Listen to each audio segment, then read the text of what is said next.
Good afternoon, everyone. Welcome to this CEDA webinar. My name is John O'Brien. I'm partner of Energy Transition and Decarbonisation for Deloitte in Australia. And welcome to CEDA's Resilient Communities Through a Crisis webinar. And we're going to be discussing Australia's crisis response through 2020. We started with bushfires, we've had floods, and obviously now COVID-19. So how do we build back better, and what are the priorities? And we've got a great panel who's going to talk us through this today. This is being live streamed because, like many organisations, CEDA has had to suspend all its public events. But CEDA remains right at the heart of economic activity in Australia. And maintaining true to its purpose, it's continuing to put out these webinars and inform and promote debate on critical issues. And that's why we're doing this as a live stream. Over the coming months, CEDA's going to be making a range of events across issues available in digital formats and ensuring that members and the community more broadly can access discussions on the important issues impacting Australia's economic and social development. As details of those events are confirmed, they will be on the CEDA website, ceda.com.au, and please check in on those as they come there. We'd be very welcome to join. And there's also going to be regular podcasts, video interviews with leading experts and policymakers to make sure that you stay up to date with the quality information and key issues impacting the country. And these are also on the website.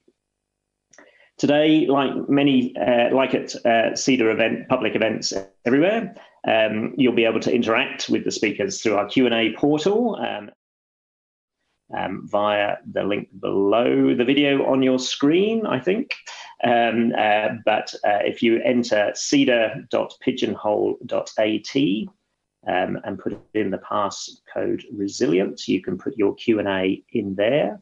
You can also vote on other questions people have asked. So we'll actually be asking the most voted on questions. So have a look through what other people are asking and put your preference in there.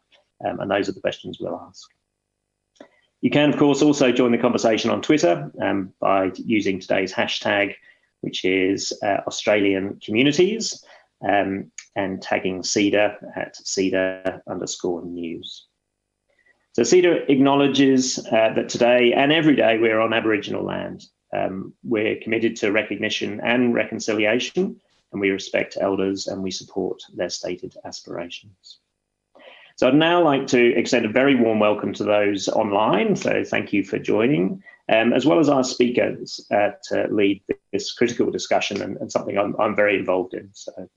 The speakers today are Shane Fitzsimmons, Commissioner for Resilience, New South Wales, Davina Rooney, Chief Executive Officer of the Green Building Council of Australia, Guy Templeton, President and Chief Executive, Australia New Zealand for WSP, and Mark Wallace, Manager of the Esri Disaster Response Programme from Esri Australia. So a really fantastic panel. I'm really looking forward to it. So I'd like to hand over to our first speaker. So please welcome to the CEDA virtual stage, Shane Fitzsimmons, AFSM, Commissioner Resilience New South Wales, for his opening address. Over to you, Shane. Welcome. Good morning or good afternoon, and thank you, John, and thank you to CEDA for inviting me to speak today on what is a very poignant and very appropriate subject about resilience communities through a crisis. And whilst I do appreciate the global focus on the pandemic and what that means to the year 2020, for me and much of New South Wales and much of Australia indeed, what we're dealing with now has really been built over a few years and many months. And what I'm talking about is when it comes to disasters, disruptions, tragedy, dislocation, real challenges for people living in New South Wales, living in Australia and living further afield. In New South Wales, we've had conditions that were building through awful and debilitating drought situations over the last few years, and really leading into winter and early spring of last year. The moisture deficit across New South Wales was such that 100% of the state was drought affected drought declared, and that really provided an environment, a landscape, a fuel load of vegetation that was particularly dry. It was depleted of moisture, which made the landscape, which made the vegetation highly flammable. Fires were starting easily and they were spreading very quickly. Of course, we saw the evidence of that dryness resulting in more than 1,000 fires a month in New South Wales back in winter. So normally when it's cold and wet and more benign, we were seeing significant activity, particularly up in northern New South Wales. And then unfortunately, on the back of the drought and those impacted by the drought, we then saw the landscapes affected by fire. And as we saw the months roll on, as we went through June, July, August, and then into September, October, November and December, and right through to January and the beginning of February, we just saw the fire intensity, the fire spread, and unfortunately, the resultant damage, destruction, devastation, and tragedy intensify as we went through the spring and summer months. And we saw unprecedented conditions, unprecedented fire behaviour, and for New South Wales, unprecedented damage, destruction, and dislocation of communities right from the Queensland border all the way down through to the Victorian border, effectively right along the Great Dividing Range. Central to that tragedy, that fire season, was the tragedy of the loss of life, with 2 lives lost in October, another 7 lives lost in November. We then saw 5 more lives lost in December and another 11 lives lost in January. And that reflected the movement of the fire season from the north to the south. And unfortunately, the tragedies followed with the new intensive fires. It was unprecedented in terms of the landscape conditions, but we also saw a relentless hot, dry weather pattern that was sustained and uninterrupted for many, many months. And the Bureau of Meteorology identified that the onset of the monsoonal activity this year was amongst the latest they've ever had on record, which meant we didn't see any disruption with moisture coming down through the north of the country, breaking up that hot air mass in Central Australia. And when we did see the pattern of frontal activity or weather systems moving across southern Australia and into New South Wales, instead of bringing moisture or some reprieve, what those fronts brought, unfortunately, was an incredible lightning activity, and we would get to a point of maybe 40 fires a day, and then in less than 24 hours we were back to 160 because of the number of new ignitions from fires. So absolute tragedy for communities across New South Wales. And then, of course, in my previous role as the Commissioner of the RFS and coordinating that firefighting effort, we also lost firefighters and volunteers and aerial firefighters on the front line trying to save and protect those right across the state affected by the fires. 2 volunteers in southwestern Sydney, a volunteer down close to the Victorian border just to the east of Albury, and then, of course, the aeroplane, large air tanker water bomber crash down in the high country not far from Cooma.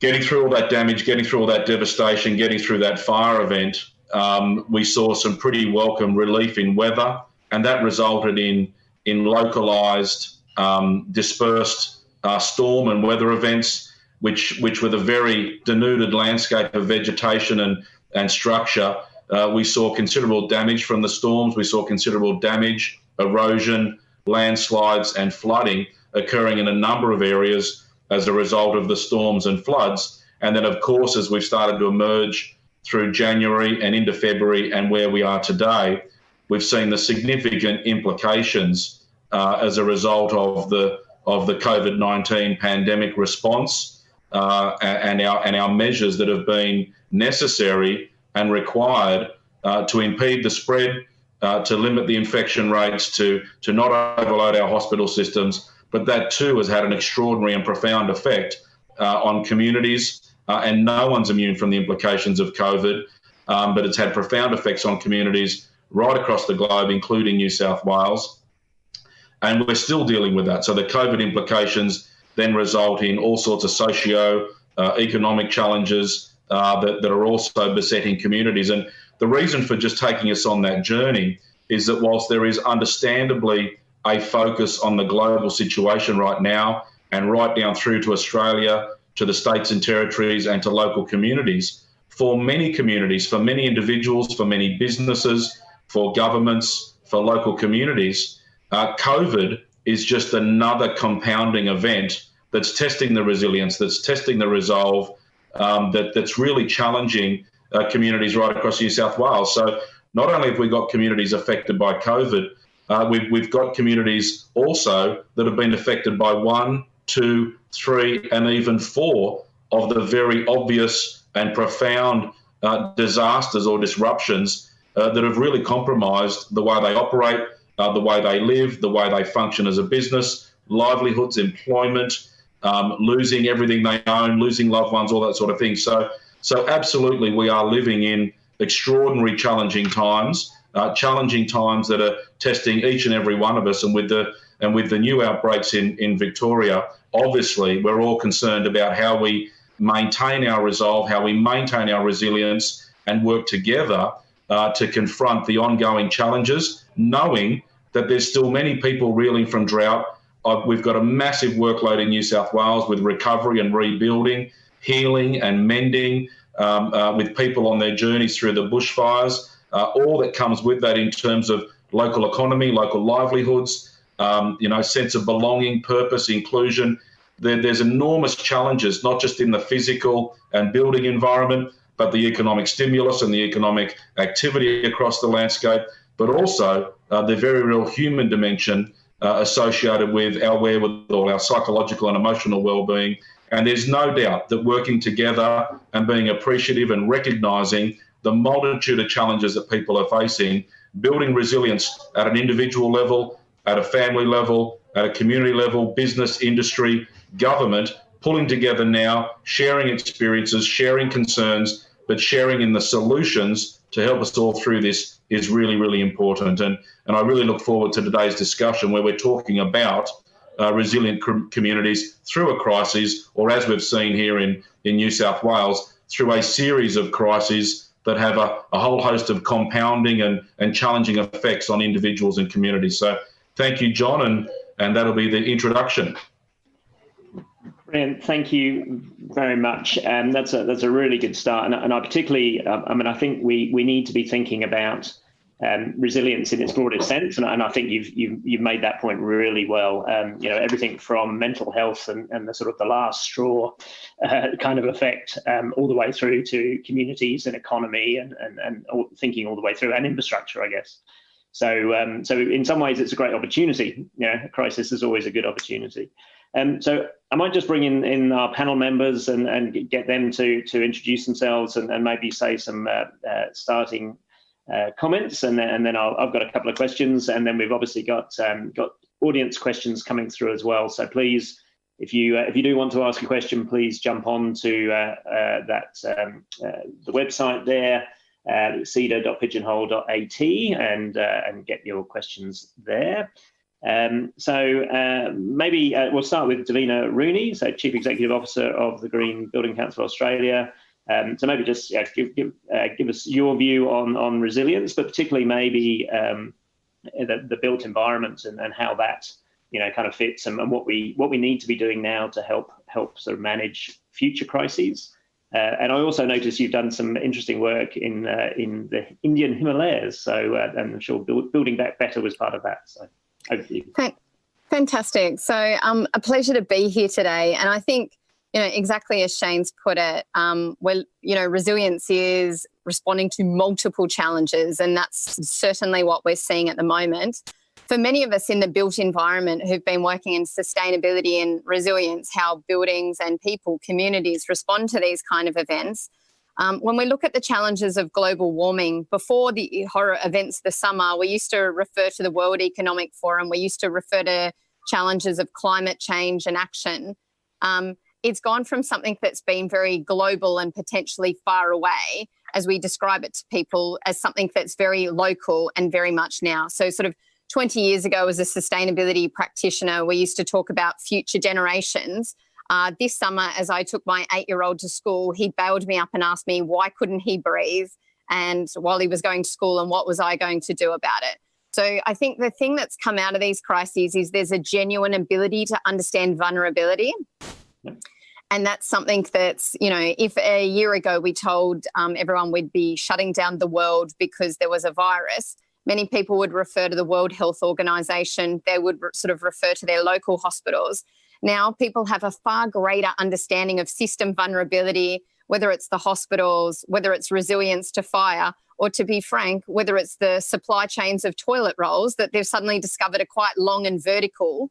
They're actually quite, there's a low resilience to change. So what the role in the built environment is, we all talk about wanting to build back better, but the reality is to do that exercise comprehensively, we actually have to map where we're up to, what the future state looks like, and actually have a long-term plan and then deliver our infrastructure within stages so that we can deliver the right level at building community infrastructure scale so that building together is really right-sized. So when we recently responded to the Bushfire Royal Commission, our submission was all about the need to embed resilience in buildings and infrastructure. And as we actually look at all key government investment and really to do the homework so that when we were responding to these key issues, that we're in a position to do so thoughtfully and actually to implement things quite quickly, but based on deep research in these spaces. So really looking forward to unpacking this in discussion. Excellent, thank you, Davina. And I might go to Guy Templeton next. He's the Chief Executive Officer for WSP for Australia and New Zealand. Guy, maybe you obviously got plenty of experience around cities as well. But just before we're starting, you were talking about sort of technology and EVs, and maybe do you want to touch on the role of technology in terms of building resilience and maybe introduce? Yeah, I might touch on that. So thanks very much, John. And I think that I'd sort of start from what's the community expectation around resilience. And I think the community expectation is of a higher level than we currently exhibit. I don't think people think it's acceptable that the town of Stanhope runs out of water, for instance, and I don't think people think it's acceptable that much of the economy needs to shut down through a virus. So while people are understanding, and I think the response has been fantastic, Shane, you did a fantastic job around the bushfires, for which I think the whole community is deeply grateful, and governments are doing a great job around COVID. I think the expectation is we try to avoid this and do even better in the future. So when I look at resilience, I tend to think of it along three dimensions. There's the physical resilience, and then there's the economic resilience. And we're seeing, obviously, that the whole trade-off with the economy around the close downs with COVID. And then also around the social resilience. What does it mean for people? As Shane was saying, that the personal impact on people is enormous. And we're still doing work on the bushfire cleanup. We're doing 300 sites a week, and our job is about engaging with communities and helping them understand that a bulldozer is about to take away their old family home and put a new one down. So I think it helps to look through those lenses. On technology, a massive role. One of our data scientists was going off to volunteer in the firefighting, and I pictured him with basically with a fire hose. What he was doing is he spent time in Bega on geographic information systems to work out where fire fronts were and how to deploy teams most efficiently. Fantastic use of technology in the moment. But because we do need to bring the community with us, how do we engage in a technologically savvy way with this huge range of stakeholders that need to be brought along through a longer term change? Because unfortunately, what we're seeing here is not just a crisis, we get through it, and it was a terrible time in 2019 and 2020. Climate change is upon us. It's hotter, it's drier. This is going to keep happening. So we've got a whole kind of mitigation bit, but how we adjust to that, technology has a role in both. Happy to talk about that in more detail later if you wish. Brilliant. Thank you, Guy. And finally, just to bring in Mark Wallace, from Esri Disaster Response Programme. Mark, clearly disasters are the thing at the moment. So how do we build in resilience to increase, the impact of disasters are going to continue happening, but how do we actually sort of reduce the impacts from increasing resilience? Yeah, thanks, John. Very much appreciate the invite to be here today and being part of this panel. So, and to be frank, all those comments that have been made so far, I couldn't agree more with. And I just want to pick up on Guy's comment there around Bega Valley. Yeah, they were right in the heart of things. We were heavily involved, helping them, and probably worked with your data scientists there, Guy, around GIS. But in terms of, I suppose, helping build resilience, and I think Shane touched on this too, there's a lot around preparedness. How do we communicate, with the community, looking at, how do you get from point A to point B? Where are your safe places? Helping engage better with the community to help build some self-resilience in there, which builds that broader level of resilience in a community. So you start with individual resilience, and that builds into a community resilience. And when we've got all these technology systems that have got lots of good information in it, and it was something I suppose we learned very much, in Queensland when we had the floods around Yasi and the floods right across Queensland, is how do you take information that's sitting inside your systems of record, gather some insights around that, and move that into a way of engaging with the community and helping explain to them the scenario they're in, given that information, and also allow them to make decisions as well. They can't be sitting there expecting, just to be told what to do. They need to be able to, you need to enable and empower communities to make their own decisions. I see you've got a slide up there for me, which I thought we were going to show probably a bit later, but I might use the opportunity to just describe a bit of what I'm talking about there. So, traditionally GIS has been, a bit of back office tech guys on a computer producing a map, take a whole bunch of layers of data. But we then kind of moved, and I suppose I'm encouraging it. It's one of the things I think if we want to be prepared going into these sorts of events, is to move to the modern technologies, to move to web GIS and web capabilities. You don't have to be so close to your data. And this is something that I know Bega Valley have taken advantage of around their reconstruction phase, where they're looking at, how do they get the most bang for buck out of having all the various utilities that are involved in reconstruction and infrastructure, making sure that they use products like the SmarterWorks suite of environments out there that give people the access to understand where works are going on, so you're not duplicating it. Don't need to be digging up roads 3 and 4 times. If Telstra's coming through and re-putting lines in, and I know they had water supply issues there with things melting, and they need to replace lines. You don't want to then come through and re-dig that same trench again. So, using spatial technologies to understand where those things happen, but then go one step further and actually drive collaboration between organisations. So right at the local council level through to supply chain, like Davina was talking about, toilet paper, the Coles, the Woolies of the world, bringing those together and working collaboratively as a multifaceted organisation where the community and the individuals are part of that, but also commercial entities, government, and all the various tiers are involved. And the technology's there, but we need to be prepared and actually, get those pieces in place. Like if you're not prepared to share data now, you become less prepared to share during an event. And at that point, it's probably a bit late. You need to have those structures because you want to do it securely. And I think COVID's been a great example of that, where people have been screaming for information and data, but there's been concerns because health data is inherently private. So how do you share private information? Well, we don't need to share private information. We anonymize it, we gather insights about it, and then share those insights with communities. Excellent. Yep. Thank you, Mark. And I'll ask a few questions of everybody in a minute. Just reminding audience-wise, CEDA.pigeonhole.at, there's also a poll there. So we have a question there around what do you think the key in building community resilience to lead recovery, prepare and prevent future disasters? So if we're looking for answers there, and we'll read out the top answers at the end. So please jump on there, ask your questions, and take part of that poll.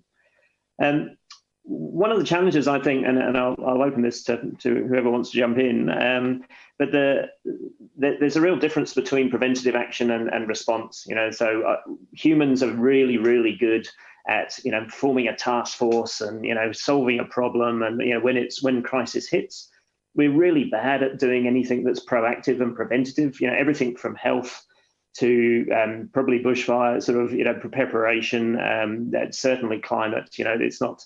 Which is kind of my world. How do we help change that psychology? How do we help people understand? And Davina, you said, it's kind of, in some ways, it's not future focused anymore. It's kind of, climate is very much current, and the disasters. How can we use the current challenges to change that psychology to help people start thinking a bit more proactively? So maybe starting with you, Davina. When I actually consider what we have to do to start, I look at some of the things that were done really well in the bushfire phase, giving people really clear messages, giving clear information. One of the challenges in long-term resilience has been the complexity of it. And so I think we have to actually give the community really clear messages. We're launching a housing strategy at the moment, and we're saying that people expect healthy, comfortable, net zero and resilient houses. So what does that mean? They want a highly efficient house, which is powered by renewables, and they want it to be designed to a higher level so that if there's key events in their community, then they're safer in their homes.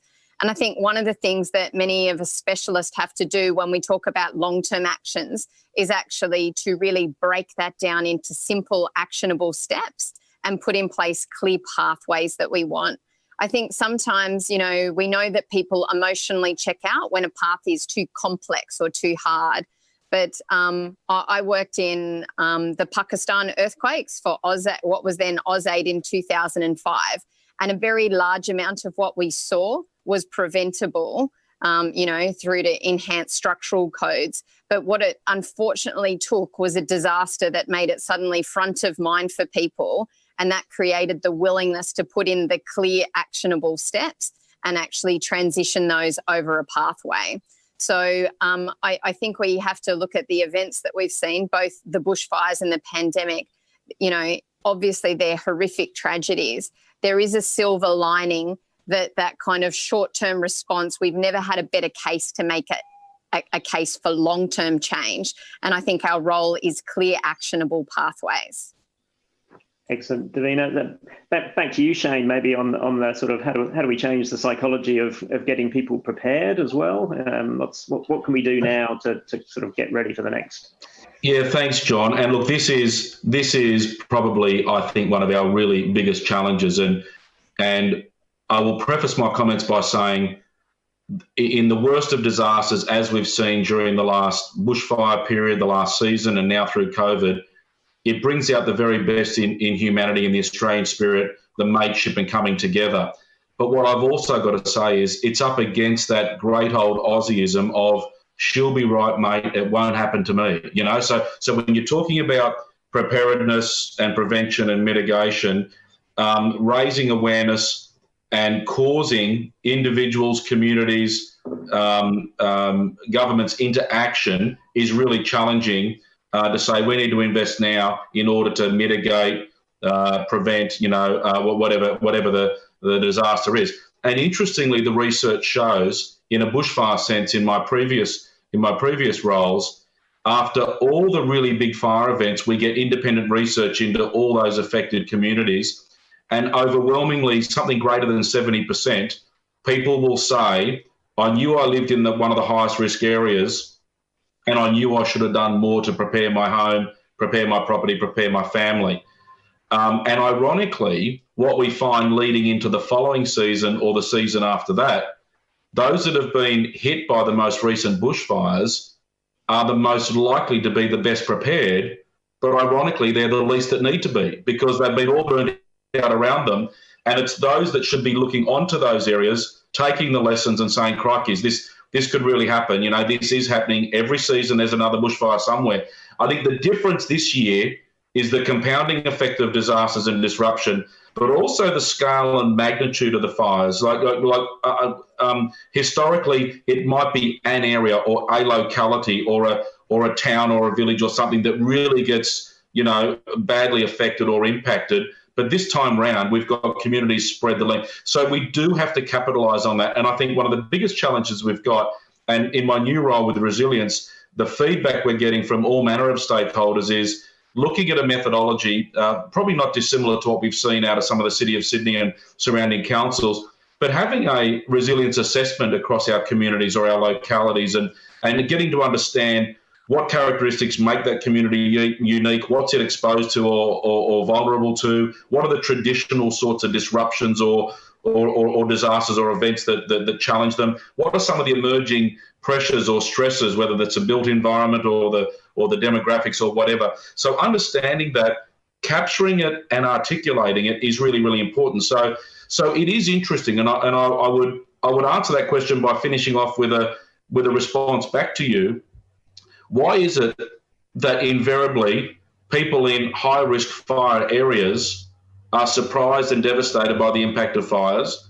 And why is it that people in flood-prone areas or floodplains are surprised and shocked about the difficulties of being flooded? So there are some real things where we've got to be, and there's a whole bunch of people that move into these areas and they may not be as aware as they ought to be about their vulnerability. And I know I'm looking at natural disasters, but we've got to think now, how vulnerable are we to things like cyber attacks and cyber downtime or utilities and power that we are increasingly rely on so often for so much, and we just take for granted that it's going to be there. So if you look at our rural folk, because of their isolation, because of their separation from others, there's inherently a level of resilience. They have backup power, they have good supplies of produce and food and those sorts of things. They've got alternate communications mechanisms, et cetera, et cetera. But the closer you get to the built environments, the less routine personal resilience there is. So there is a big discussion that we ought to have around resilience at a personal and a community level. Yeah.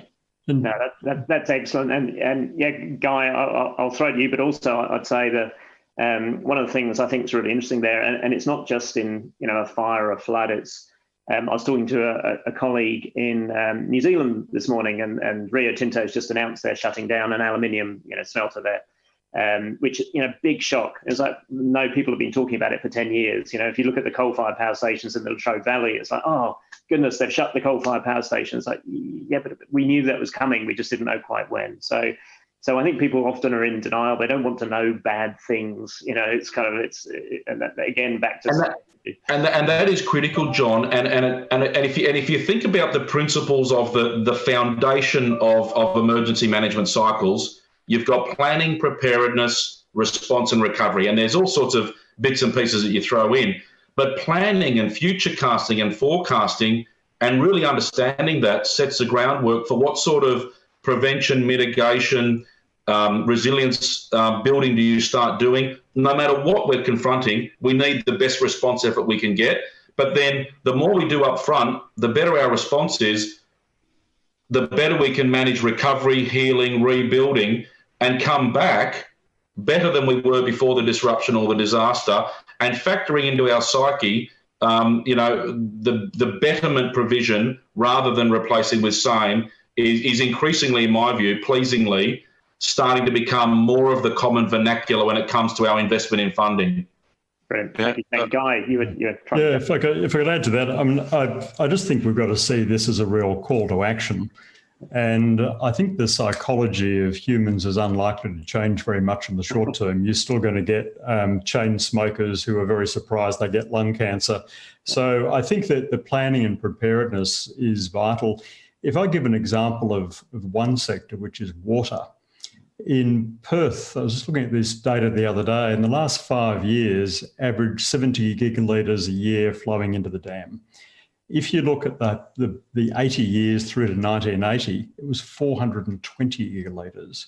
The drying of that southwestern tip of Australia is extraordinary.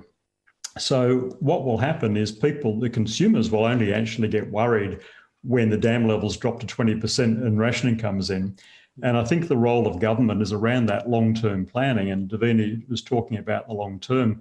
And this is where Infrastructure Australia, Infrastructure New South Wales, Infrastructure WA, etc., I think are applying and need to increasingly apply a really good long-term planning lens.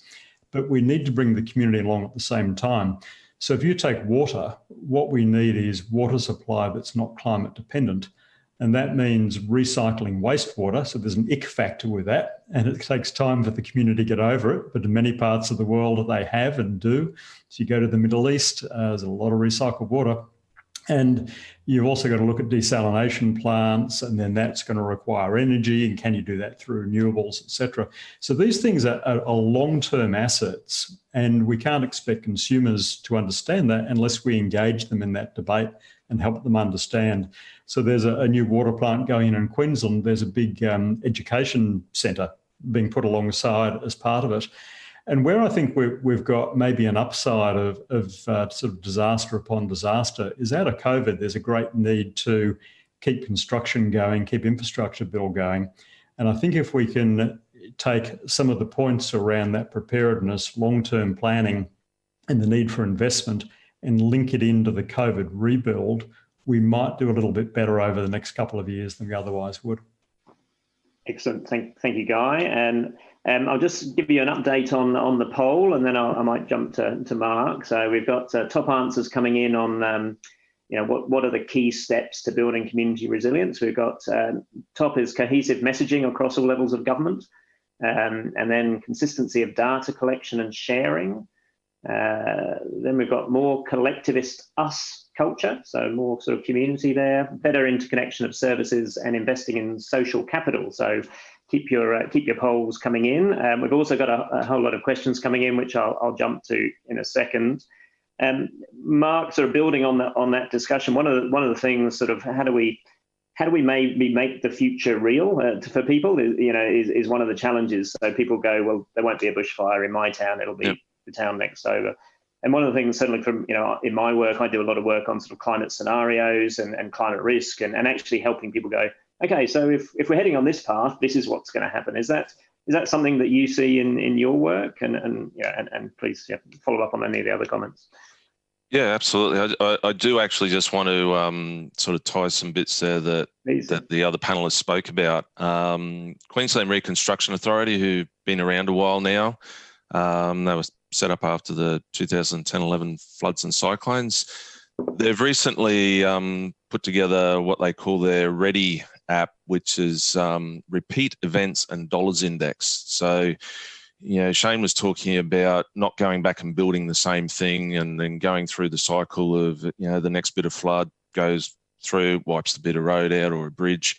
So they're using that as a way to engage with their stakeholders, being the local governments, who then take it and then work with their local communities around, working out where is the money being spent over the last 10, 15 years, and is it actually providing money, good value for money on the taxpayer dollar, or are we actually going to say, well, we need to build a bridge here that is better than what it was for the last 3 times it was washed out. So it's a really interesting piece of science, and they've kind of, I suppose, crystallised it into a series of heat maps that local councils can use to help inform those sorts of decisions. But I suppose that preparedness phase, I can't agree more. That is super important in terms of allowing a proper response, having those agreements for data sharing, because it is not just a single agency. You have lead agencies. It is a holistic approach. One of the big things I suppose we learnt when you get into preparedness and recovery is, how do you measure your recovery and reconstruction efforts, and providing, that's for infrastructure and your social.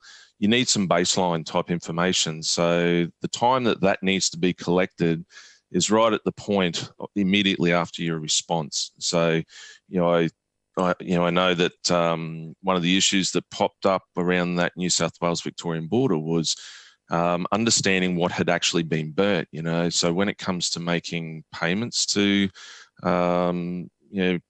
families in need and those sorts of things. Were they in or outside of the burnt area? And unfortunately, we've got some not so nice people out there that say they were in the area and they were affected and taking advantage of the situation, which is really taking money away from the people who need it the most. But I think that's a piece that sometimes we forget when we're in that cycle, is getting that baseline so you can measure the efforts and how we're progressing as organisations and governments, and understanding that reconstruction and recovery phase, and communicating that back with the community that they are cared about and that we are doing lots of things to help them. Great, thank you, Mark.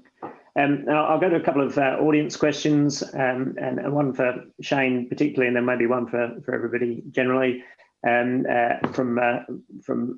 Anonymous. Shane, through such an emotional time, what safeguards did you have in place to protect your own mental health and well-being? And I guess that goes to all sort of crisis workers in some ways. How do you?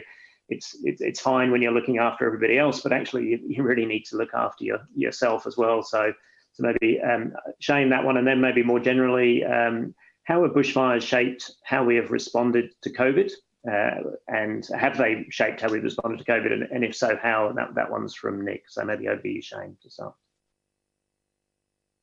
Yeah, thanks, John. So look, personally, I was genuinely affected by the extraordinary events of the last fire season, in particular the tragedy and the despair, and you just can't ignore as you travel around and visit relief areas, evacuation centres. You're dealing with the families of those that have lost loved ones, particularly your own volunteers and your own crew, attending funerals, genuinely worried about the welfare. When we're averaging 3,500 to 5,500 people in the field per shift in unprecedented fire behaviour conditions and all those sorts of things, there is no doubt it takes an emotional toll. And for me, the big focus was keeping focus, knowing that it wasn't about you, it was actually about others. And those fundamental leadership principles, in my view, are what I tried to focus on. Being authentic, being, humility and empathy were really important. It's not about you, it's about your team, it's about the community, it's about everyone working together. It's about making the best decisions you possibly can, in the interest of the greatest number and everybody affected. It's mutual respect. It's keeping everything in focus. And if I use the word care, I don't think it's used enough in leadership narrative, but having a genuine sense of care and concern in all of the above, whether it's communicating the messaging, whether it's determining strategy and making decisions, whether it's communicating and engaging with others, whether it's the welfare of your team, the welfare of those in the community. If you genuinely care about what it is you're doing and why you're there, I think that helps you get through really difficult times. There's no doubt having trust and confidence in your team, respecting your team, and being very open with your team about it's okay not to be feeling okay. It's okay to be gutted and devastated when you see loss, when you see despair, when you see tragedy. And of course, for me, my wife and my family were a really big part of helping me get through, and they always have been. And where appropriate, talking to others and talking to professional services. But in my own way, particularly during crisis and disaster and whatever we're dealing with, I always form the view, there are others worse off than me, and particularly during these disasters and the bushfires, there were so many people doing it hard. And my hard day or my tough day, as legitimate as it was, to me, it paled into insignificance compared to what we were there for and what we're trying to achieve. So perspective and that was really important. I think there are very many parallels to the COVID environment, and I've got to tell you, I've heard so many bushfire analogies coming through in the COVID space. You've got the main outbreak, you've got spot fires, you've got new outbreaks, you've got suppression activities going on, you're tracing. So the big difference with COVID is it's invisible. So trying to take the community on a journey with you in the communications is really quite challenging. What I do find impressive is that our elected leaders are really standing up there front and centre, They're owning the decisions. They're helping communicate in plain English. They're very sincere and concerned. They're doing all that with care. They're trying to put in place the best mechanisms they can, with the best determined by the best guidance and intuition around health, around economy, and all those sorts of things. So there are very strong parallels, and I think crisis leadership, crisis management really spotlights or magnifies or amplifies the underlying leadership principles and behaviours of those we are turning to and those we are looking to for guidance and support during this. And I think we're seeing that very well with the interconnectedness, with the jurisdictional elements coming together, but then the national cabinet and the cross-border issues. Despite the nuances, there is a collective effort to do the greatest good for the greatest, many right across Australia. And I think I'm very impressed with the way people are working very closely together across government, through government, industry, business, and being part of the state's COVID team. I can see behind the teams the work with industry groups, industry bodies, representative bodies across the sector, trying to genuinely understand what's needed and when it's needed and how we can best affect that. The collaboration and integration is quite extraordinary, right out to the local community level. Brilliant. Thank you, Shane. That was a really thoughtful response. And I think sort of in crisis, it's, you have to make decisions on the best information available, whether it's COVID or fire, and you can't wait for perfection on data, so that's one of the real challenges, I think. Absolutely. We've got some plenty more questions. We might keep going, and I might throw to Guy on the next one. So Kate from Energy Queensland and Reese have asked two similar types of questions there around what practical steps can we do sort of for building resilience sort of within communities, but also around development of sustainable local businesses. How do we actually, as we're building that, what practical steps can we take to start building in this resilience? Yeah, I think if I could come back to that model at the start around physical resilience, economic resilience, and social resilience, I think they all need to tie together. And it's just incredibly hard if you're a local business in an affected area and you've got nowhere else to go. That's pretty tough. So I think if you're in a situation where there is greater planning, there is greater preparedness, so the probability that an individual business or area is going to get adversely affected, I think we've got to put a lot more effort, and that means a lot more investment into just helping prevent those. I think the social side's one I find really interesting, and I think communities tend to come together in a crisis, and I think we've seen some of the very best behaviour of Australians, certainly in my lifetime in this past 18 months. And I think there's sort of a need to celebrate that to a degree. I think it's, so often we hide behind computer screens and we're frustrated at our kids disappearing into cyberspace. And I think, I just look at some of those. Growing up as a kid, you'd drive through a country town, you'd see the Rotary groups, you'd see that sort of feeling of community. And if you tie that into something a bit more practical, the design of place, we see in a lot of our work that rather than saying we need a railway station or we need a building or, we need a new park, that really thinking about place from the consumer's point of view. What do we need? So, for instance, Western Sydney, there's a lot of that thinking going on with the development. How do you make for the next 100 years this a thriving place? And then look at all of the aspects that make that up rather than being piecemeal. That's also a change in planning departments. And you've got to actually have joined up between land use planning and transport, for instance. Davina and I have talked about these things before, about accreditation around green buildings, but also accreditation around infrastructure, around sustainability. So I'd say the best thing we could do for the medium term is to really get all of our plans centred around place, as opposed to centred around specific pieces of infrastructure or discrete investments. Yes, and Davina, given your role at the Green Building Council, maybe place is a good spot for you as well. There's also another question which I'll add on to that. What do you see as the role of corporates in building resilient communities and place maybe? So handle those. Look, I think that's a really important point. And when we look at resilience in places, or in a business context, there's the physical context of that place, but how that asset relates to the community. And so I might give a really tangible example. I used to work for Australia's largest property developer known as Stockland. And my resilience work started in 2011 when we had an enormous cyclone in Cairns. And all of a sudden, our asset was being used for a couple of days as a disaster recovery facility.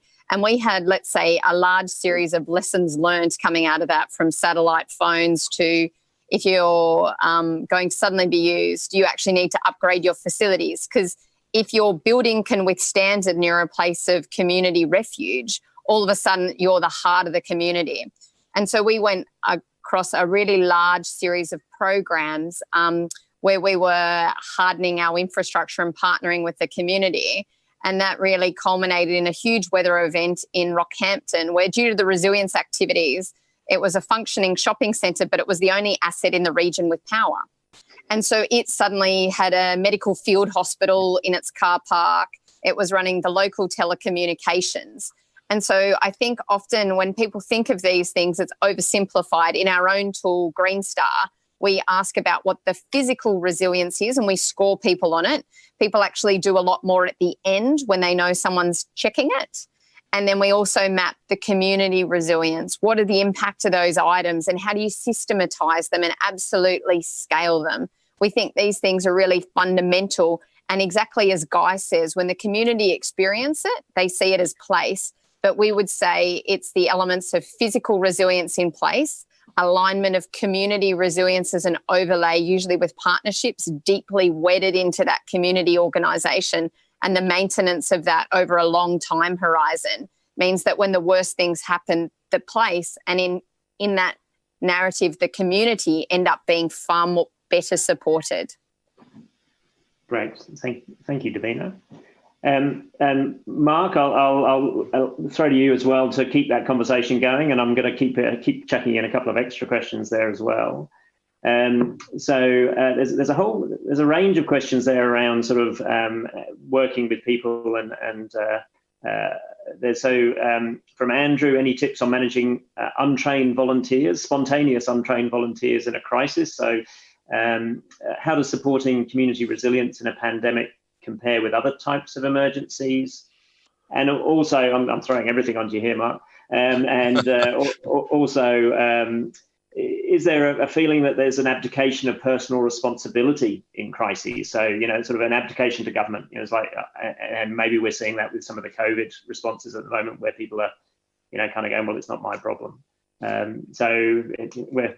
Take that. Yeah, I think that does happen a bit, and that's where that you're moving your systems from just being, I suppose, a system of record and garnering insights and moving it to a system of engagement where you do engage with the community, and is that you don't let them abdicate, you make them part of the solution. We can't expect our governments to do everything. We have our lead agencies, and but even in a like in a bushfire, you're going to have there's lots of smoke. I think somebody mentioned earlier about breathing. So you've got the hospitals on alert around asthmatics and people who've got breathing difficulties. You've got transport and infrastructure because you've got to maintain supply lines. So if you get flooded in, you've got communities, you've got to start working with, Aldi's and Coles and Woolies and all those, the IGAs, and making sure that you've got food where it needs to be. The other thing that happens too is people with pets won't move if they've got their pets. I'm sure Shane's come across that, where they go, no, I'm staying because my dog's here. And, so you need to develop these partnerships with, entities like RSPCA and it really is a community, I suppose, response as much as a recovery and rebuild. So, but engaging with them, and that was a big learning we got from the 2010-11 floods and that was really when we first saw in Queensland use of social media to start communicating out, via that method. It was new, it developed policies around it. It really forced government to start to think about how they utilise some of these newer technologies. Take data and insights and really engage. But you stop them abdicating by engaging. If you just go, no, we're going to keep it all to ourselves, then you will struggle to stop people doing that. And I think we see that with COVID it's a bit of wishful thinking, and I think that she'll be right, mate. Approach is creeping in, especially. It's always hard to get up and go the second and third time. And I know personally during the 2011 floods, there was about 4 cyclones rolled through one in after another. And you think, all right, it's all done with, we'll just get into the recovery phase now. And then another one had come through, and then we had the Christchurch Earthquakes, and we sent people there. It just kept coming, and stepping up and going again is really challenging for anybody or any community trying to do that. So I think we're starting to see that in Victoria at the moment. Yeah, I think. Yeah, so it will be tough, yeah. The second lockdown is going to be a lot harder than the first. Absolutely, yeah. It's not sort of interesting and different. It's just going back to where you were. Now we're getting close to the end of time, and I haven't got to all the questions, I'm afraid. But I'm going to keep with you, Mark, and we might just go around the floor for some closing comments. But the question I'd ask is sort of what would be the one thing that you would like to see, community or government do to actually enable that building back better? How do we build that resilience into the community? What's the one thing you'd love to see happen over the next few months? Yeah, I'm going to go down my GIS spatial path here, and so I really want to see, I suppose, organisations move towards that distributed GIS model, because what it does is it forces them to work together, to get the data sharing going, the proper arrangements in place, the governance that goes with it, and then it allows them to understand your piece and provide information products to people based on their roles. So as a leadership role that, say, Shane was during the fires, his requirements compared to a local incident controller will be quite different. And that distributed GIS, the technology is there, but I really want to encourage organisations to head down that path. It's one of those ones where 1 + 1 doesn't equal 2, it'll equal 6 or 7. Excellent. I like 6 or 7. Guy, what would be the one thing that you would do? I think the one thing I'd do is start programs of community consultation around what their expectations are. Yep. And I think we need to see this not as a couple of one-off events that happen to have come on the back of each other, but that there are some serious changes happening in the world. And ultimately, political support's needed. That depends on people and electorates being concerned. And I think we need to be helping to educate broader society and listening very carefully to what the new expectations are. I think that'll be the start of a lot of change. Excellent. Thank you, Guy. Davina, what's the thing? I think we have to harness the short-term challenges and use that to lead to the long-term solutions. So giving a really practical example of that, we're going to see quite a lot of stimulus, financial stimulus with COVID. We really need to lean into the green transformation that we need to see for the long term, and we need to lean into stimulus. So I'm talking about, green planning pathways, green door planning for resilient, sustainable buildings and infrastructure, because if we can't lean into the long term now, we're going to actually set our fate for the next crisis. Brilliant. And that's a subject close to my heart. We're doing lots on green recovery at the moment, so fully support that one. And final word to Shane. You're about to change the world. What's the one thing you're going to do? You're on mute, unfortunately, Shane. So we're going to miss. We almost got through a conference without having to say someone was on mute. I'm so sorry. No worries.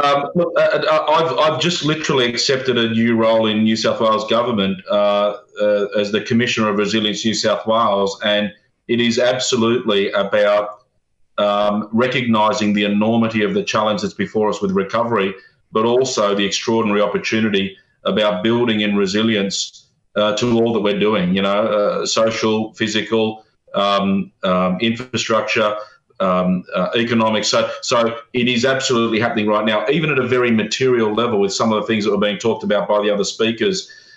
Traditionally, the funding models and the partnerships between the states and the Commonwealth were actually about replacing infrastructure with what was there before. In bushfires, timber bridges often burn out. Timber bridges are pretty low. Well, this year we are replacing every timber bridge with concrete bridges, but we're also taking the opportunity where we can to see them slightly higher than what they were before, because that will also ameliorate some of the incidental floods that can be so debilitating to local communities. So absolutely, I think it's already happening, and I pick up very much on having a plan, bringing the community with us, mapping out our underlying current situation, our exposures, appreciating and understanding those, and start contemplating what can we do today to better prepare ourselves, better mitigate against and prevent disaster disruption, dislocation in communities, and ensure that our investment pathways are addressing those sorts of things to be better prepared in order that the response and the recovery is improved next time round. So there's a lot going on in this space, and out of every disaster, there is a silver lining. For me, it's been the extraordinary goodwill of the Australian people and further afield. The coming together and the mateship and the love and support has been quite remarkable, but so too are all the learnings and lessons that are being captured and overtly being identified and captured to help us improve where we go from here. Fantastic, a great way to finish off. So thank you to all four of you, Shane, Davina, Guy and Mark. Really great conversation over the last hour. Thank you very much. For the viewers who are still there, you can still post questions onto the Pigeonhole website there for the next 15 minutes. CEDA will post some of the responses out on the event email. The post-event email will also include a link to the recording of this live stream, so you can watch it all again. And the next CEDA event coming up on live stream is on the 15th of July, Road to Recovery, with a keynote address by the Premier of New South Wales. We are a minute over time, but I'm just going to have a look at the final poll on the what you think is most important. Top there is a willingness to invest in resilient processes and infrastructure, followed by investing in social capital and cohesive messaging across all levels of government. So those are your top answers. And just to bring it to a close, I think some of the really cool messages I heard through that hour was about celebrating community. You know, actually, this is an opportunity to build community and stop us sitting on Zoom talking to each other. But also, you know, it's an opportunity to rebuild. I think there's a really importance of understanding vulnerability of our systems, but actually also of ourselves. And I think that's really important and what we need. And being a caring leader, I think Shane said, being a caring leader, I think that's something we should all strive to be. So thank you very much for your time. We'll see you at the next CEDA event. Have a great afternoon. Thank you.